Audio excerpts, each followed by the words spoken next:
Greetings and welcome to another edition of Montpelier Connection. I'm State Representative Mike Mrowicki from the Windham 4 District of Putney, Dummerston, and Westminster. And here we are at the end of the calendar year, getting ready for the 2015 legislative session. And today there's a special guest, my mentor, my friend, and my district mate, Representative David Deen of Westminster. Good afternoon. Thank you for inviting me. Well, thanks a lot for coming in. And here we are getting ready for another session. Now, what year will this be for you in the House of Representatives?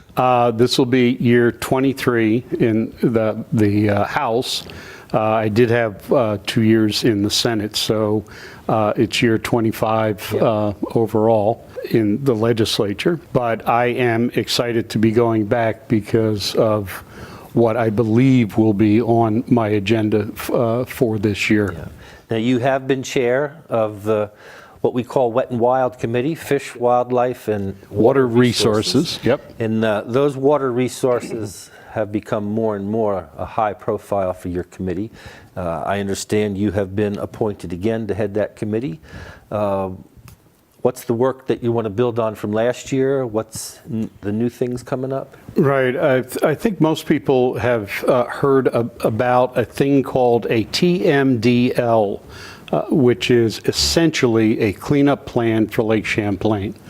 For those of us that live in the southern and eastern areas of the state, we may not be familiar with what's happening to the lake, but during the summer months, the low and warm water months of the year, we are seeing increasing algae blooms. Now, that doesn't sound all that bad, except, in fact, some of them are toxic and can make animals and people sick. They kill fish and they kill the other life in those sections of the lake, so that essentially the lake is not usable. And that is having a devastating impact on the economics of the areas along the lake, which count on people coming to Lake Champlain as a vacation destination. To the point where 3 years ago or 4 years ago now, National Magazine listed Lake Champlain as a place where you did not want to go. So we have finally decided, with prodding from the Environmental Protection Agency, that it is in the best interests of the state of Vermont and the people that live in that watershed to clean up the lake. We worked on it last year, some, and passed out a shadow of a bill. This year, it's time to really roll up our sleeves and put something out that not only is wide in its scope, meaning agriculture, sources of nutrient loading, impervious surfaces, meaning roads, parking lots, big buildings, sources of pollution, and direct discharge sources of pollution coming from wastewater treatment facilities and the like. And what kind of problems do parking lots present? You're talking about runoff from... A couple of interesting problems, things you wouldn't think of. First off, immediately you start flushing dripped oil, spilled gasoline, dog doo-doo, and other things like that immediately into a waterway. The other thing is that because the water hits the stream very quickly, and not in a natural release kind of way, stream levels go up very quickly. And when water levels go up in rivers, it increases its erosive force. The problem in particularly the agricultural areas is that when it erodes, when a river erodes its banks, it's normally taking agricultural land, which has been loaded up with phosphorus for decades and decades and decades, including USDA's brilliant idea to start shipping superphosphate into agricultural areas to increase output, so that much of the land that's eroded has phosphorus in it, and it's phosphorus that is causing the problem. So most people don't think about the effects of high, powerful water being a source of pollution, but in fact it is. And the phosphorus is what's promoting the algae blooms? Yes, all bodies of water have a limiting nutrient, meaning that it's not naturally available, and it keeps plant growth under control. In the Connecticut River watershed over here on the East Coast, the limiting nutrient is nitrogen. It's just a very different kind of situation, and different waters and different lands through which the waters flow. But in the Champlain watershed, the limiting nutrient is phosphorus. Not only have we stopped it from being a limiting nutrient, but there's more phosphorus in the lake than the lake can responsibly use, and that is stimulating plant growth and, as I mentioned earlier, the algae blooms, which in fact are plants and are growing in excess of their natural levels. In some places, I've been reading around St. Albans and below there, it has such a high level of toxicity. They say don't let your dogs go in there. Yeah, don't let your animals in there. I mean, it could literally kill your dog. Yep. And it's sort of a byproduct as the algae is making itself big and strong and reproducing, it has waste. Yeah. And the waste that it puts out into the water is toxic. Yeah. It makes animals sick. So, and people. I mean, if you ingest, you're going to pay the price. Yeah. So we've got to get that cleaned up, and it means raising some money.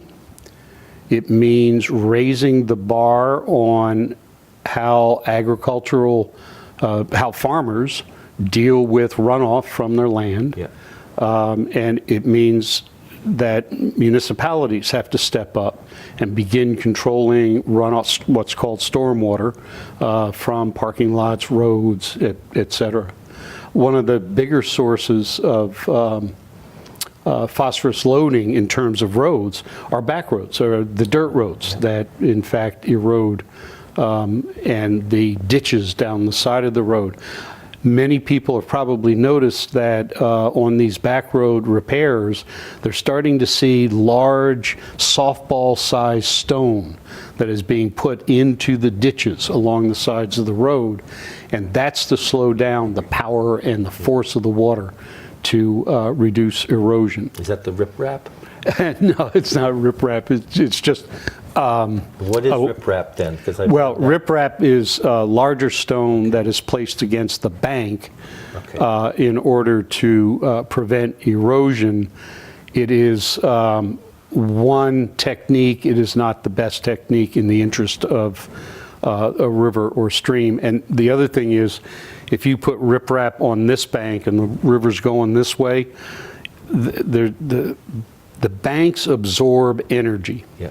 And when you have a flat surface, it doesn't absorb any of the energy, so it exports it to someplace downriver, and boom, you've got an erosion site that you didn't have previously downriver. So if you do riprap here, you can plan on doing riprap down there, and then down there, and then down there in subsequent years. So there are other ways of doing it that do in fact offer a stream a way of dissipating all of that extra energy that high water represents. So is money the only issue here to get the cleanup going, or are there still plans that need to be formulated? At this point, we don't need any additional plans. We know what we have to do, and in some cases it's money. In some cases it's increasing the regulatory bar.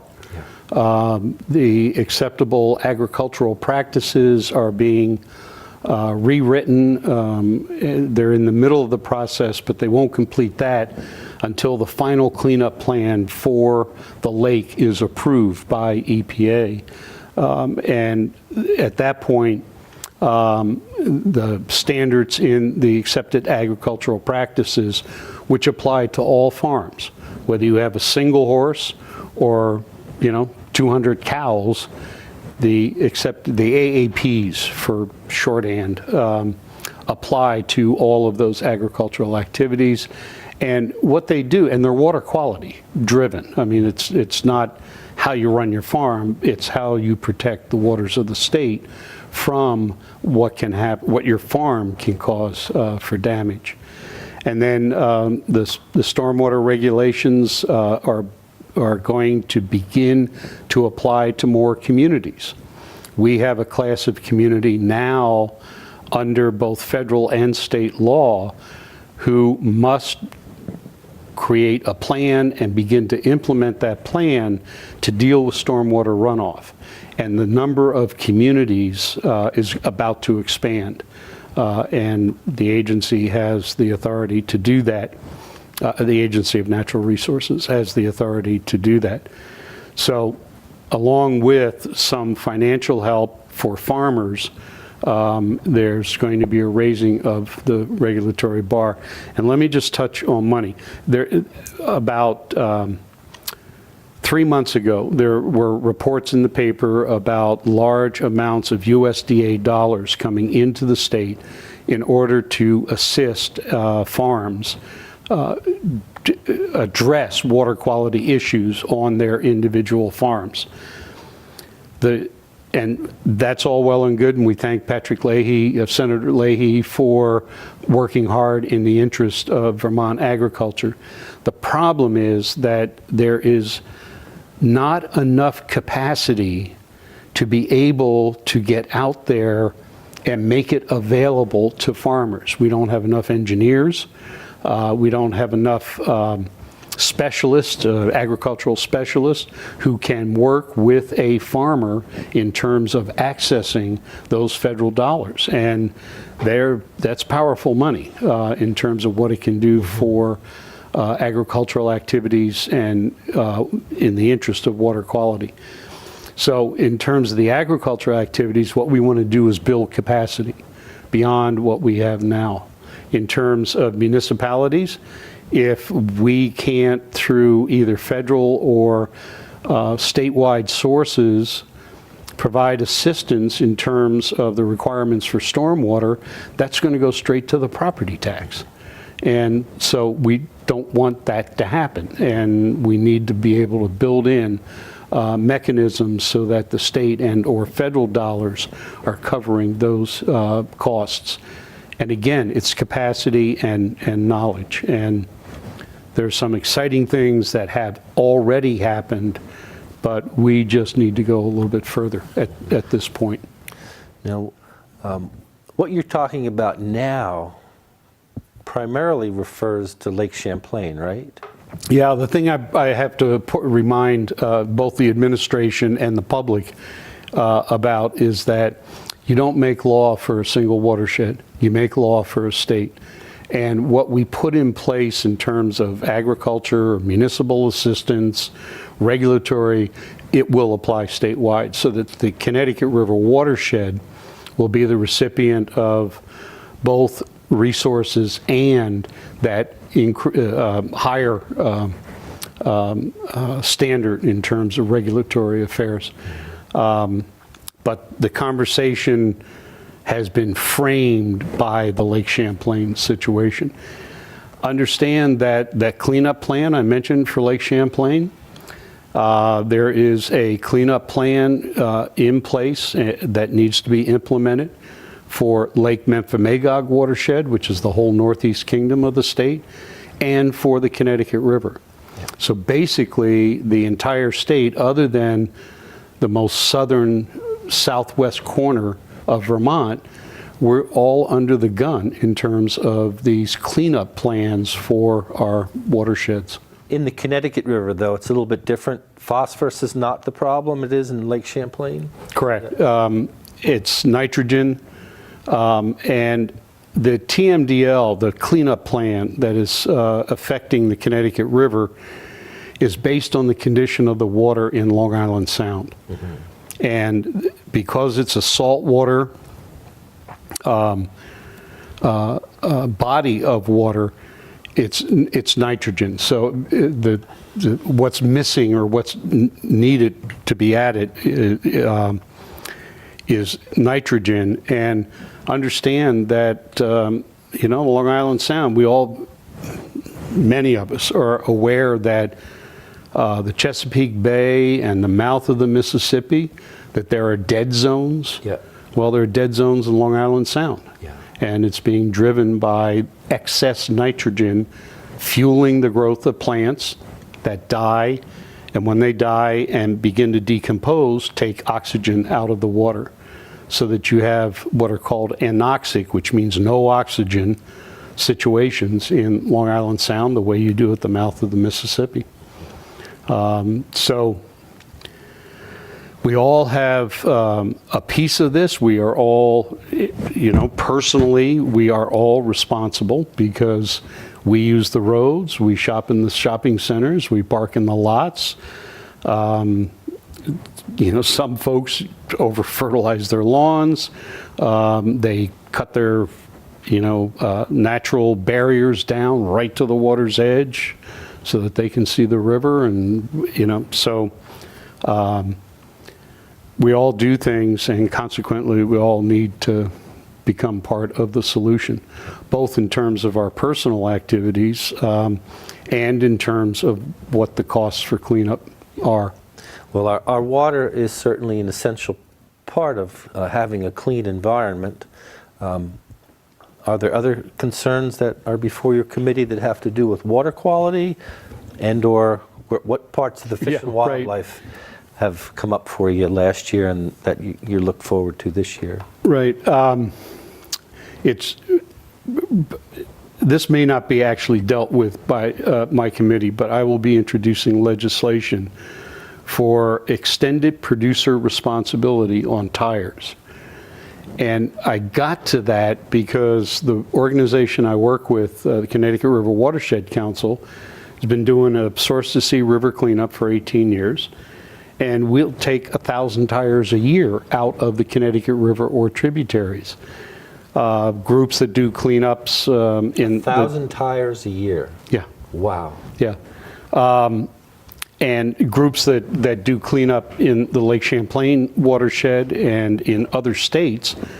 One of the biggest things that you'll see in terms of the pictures that they take and circulate and whatever, piles of tires, just tires. And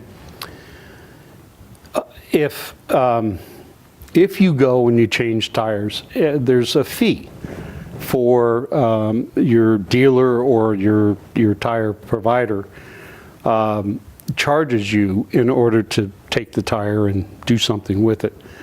So some people don't do that. They say throw them in the back, and as they're driving over a bridge on a dark night or in a back road or whatever, off they go. And what we want to do is what we have already done with batteries, with electronic products, is build a mechanism so that the producers are responsible, if you will, birth to death of the product that they put on the market. Yeah. And it's a growing movement.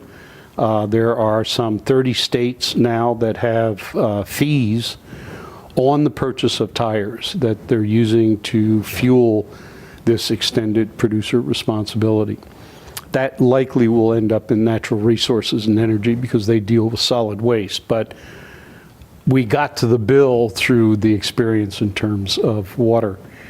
Microbeads, which is something I knew nothing about 3 years ago, but I've learned, and they're now starting to show up in our waterways because our wastewater treatment facilities cannot deal with them. They don't break them down, they don't take them out, they continue out, and they are having some negative impacts in the waterways in terms of aquatic organisms. They're very harmful. Where do they originate from, though? Health care products, not health care, personal care, beauty products. Soap, shampoo, that kind of? Yeah, and like creams? Clean and Clear, face cleaner and whatever, they have little microbeads. The industry is beginning to move away from plastic microbeads and into using natural materials, but we want to hurry them along. And so myself, and I think it's a tripartisan bill that'll be introduced with a Democrat, Republican, and I believe an independent will be on it, that you just can't sell them in Vermont. We're just going to try and hurry the process along. Mm-hmm. And we'll be joining several other states that have already taken that action. So it's the continuation of moving the industry out of a bad practice. Fish and wildlife issues, there's not going to be a lot. I know that the Fish and Wildlife Department is considering having legislation introduced, but there are no major issues that would affect people's ability to hunt and fish. And I don't believe there much in the way of increase in license fees. It is the Agency of Natural Resources year for fees, and each agency within government on a 3-year rotating cycle is in front of the Ways and Means Committee to consider fees, and I don't believe that there are going to be major license increases this year. One of the things that my committee has been doing and even the previous chair, Steve Adams from up in Heartland, was moving in this direction also, is a lot of the hunting and fishing regulations are very difficult for the legislature to deal with because they take extended periods of time and lots of public hearings and lots of discussion with the user groups and whatever. And we're in the legislature 4 months, part-time. Yep. And we have a lot of other stuff, so that fish and wildlife issues were getting short shrift. And what we've done is asked the Fish and Wildlife Board, who is in place year-round, to deal with season issues and posting issues. And so we have delegated to the Fish and Wildlife Board some of what used to be dealt with by the legislature. So we don't have as full a plate with fish and wildlife issues. Something big comes up, yep. Yeah. One thing we are going to do, and some people might be interested in this, particularly people who wade rivers, we are going to reconsider the Vermont ban on felt bottoms on waders that people use to fish. The anticipated spread and impact of whirling disease and didymo, the algae that just takes over rivers, simply has not come to pass. And so we're at least going to reconsider it. So this was an invasive that we were concerned about? And we were concerned about fishers being vectors. They fished this river and the stuff got into the felt on the bottom of their boots. And then they went over and they fished this river and boom, all of a sudden we have a didymo problem, or in the case of the bat and kill, at least on the New York side, having whirling disease and then bringing that to our rivers that have rainbow trout as the basic sport fish. So, but those problems have not come to pass in terms of very quick and broad spreading of those diseases. So we're at least going to talk about it. Yeah. But that's probably, at this point, the major issue I'm aware of in fish and wildlife area. Now, in the big picture, we've all been talking about the 3 major issues we saw coming into the 2015 session. The budget, we've got a structural deficit with 3% growth predicted, but 5% spending predicted, and we've got to reconcile that because can't tax your way out of a structural deficit because you have to come back every year and keep taxing. That's going to be a challenge. Education funding, I think, is on everyone's list. And we had been looking at healthcare as something that we want to continue with. The governor announced today that he's not ready in 2015 to move forward on single payer, but some things happened in the House as well today that the Speaker appointed committee chairs, and I think it was a big move to put Representative Bill Lippert, moving him from judiciary over to healthcare. Now, Bill did some real heavy lifting, helping move marriage equality forward and getting that passed, and some other tough bills, and I think it's a sign that it's something we want to continue moving on in the House. Looking at those three issues, what kind of movement do you see that we're going to try and affect in the 2015 session? Well, I think all of us will be affected by the budget situation because it goes across all aspects of government and affects what all of us would hope to be able to do. As I was speaking of earlier with the cleanup plan with Lake Champlain, there are expenditures that will be associated with cleaning that lake up. And, you know, we got here, we know what we need to do to get out of this problem, but it's going to cost money. And consequently, that is a tension with a known structural deficit. Education. People have made it pretty clear, as you and I are aware, that the mechanism may be fair, but the general costs of education are outstripping Vermonters' ability to pay. And how we get at that, how we address that, is an ongoing concern. I have now, in my legislative career, been involved with the passage of 4 different education funding plans. And we're still not there, and we are going to have to go back and address it. I think one of the things you told me earlier is that there will be a new head to the Education Committee. That's right. And a person that you and I both respect a great deal, who has been in the lead in terms of education, previously on the Ways and Means Committee, Representative Sharp. And I was glad when you Sure. told me that information. And then lastly, in terms of healthcare, I have been an advocate and a co-sponsor of every single payer bill that has been introduced in the Vermont House over 2 decades.